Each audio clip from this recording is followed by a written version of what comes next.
नमस्कार मित्रांनो, Paris Olympic स्पर्धेचा आज तिसरा दिवस होता आणि आजचा दिवस भारतीयांसाठी काहीसा निराशेचा आणि संमिश्र गेला आहे. भारतीयांकडून आजच्या दिवशी काही खास कामगिरी झालेली नाही.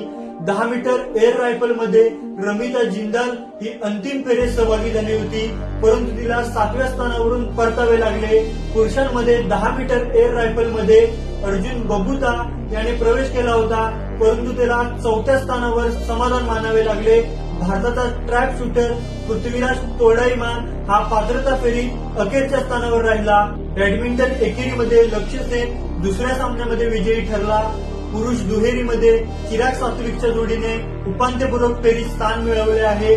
महिला दुहेरीमध्ये अश्विनी पोनप्पा व तनिषा क्रास्टो यांना सलग दुसऱ्या सामन्यात पराभव पत्करावा लागला आहे. भारतीय हॉकी संघाचा अर्जेंटिना विरुद्ध आज दुसरा सामना होता. शेवटच्या 2 मिनिटांमध्ये गोल करत भारतीय संघाने